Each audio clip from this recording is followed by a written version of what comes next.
With Outlook 2013, you can manage complex calendars that interact with the schedules of multiple people in real time. Or you can keep to the basics. You create whatever calendar makes sense for you. In this course, we'll focus on using the calendar for business, but you can take what you learn here and apply it to any other use, such as scheduling personal time. Start by adding a new item, a new appointment, or a new meeting. The only difference is that a meeting includes other people. Since we're just starting out, let's keep it simple and add a new appointment. Click where you want to add the appointment, and then click the item. Type a subject and a location. An appointment can be anything you want it to be. In this case, we're just blocking out time to get some work done in the office. You can use the calendar like this to help you keep organized. This area shows the time you selected on the calendar, but you can change it if you want. Down here, you can add more details. Since you're the only one who will use the appointment, you can add whatever you want. Click Insert and Attach File. Then let's attach the PowerPoint file we'll be working on. There, the appointment is done. But let's add a few more options.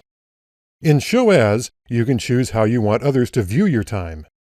This is useful if you share your calendar. We'll get into sharing later. For now, let's keep the default selection Busy so that anyone who sees the entry will know you don't want to be interrupted at this time. Next, you can set a reminder. If you don't do anything, you'll get a reminder message 15 minutes before the start time. Let's change that to 1 hour. Finally, let's color code the appointment by adding a category. You don't have to do this, but it can be helpful if you have a very crowded schedule. I've added a few of my own categories. There, now we can quickly spot the times we set aside to work alone. When you're done, click Save and Close. There's the appointment. If you want to change the duration, select the appointment and drag the bottom border. Or you can drag the whole thing to move it to a different time and date. At 1 hour before the appointment start time, we get a reminder message. You can dismiss the reminder, or click Snooze to be reminded again 5 minutes before the start. In the calendar, you can read the subject and maybe the location and some details, depending on how large an appointment is. But if you want to see more details, just hold the mouse over an item to get a peek. If you want to view or change options, right-click the item, or click it and use the Calendar Tools Appointment tab on the ribbon. If you want to edit the item, double-click it, make your changes, and then click Save and Close.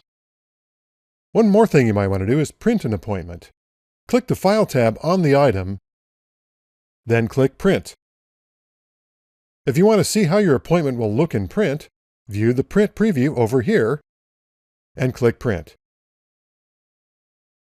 So now you have the basics for creating and viewing appointments. Up next, we'll get into more detail on how to change calendar views.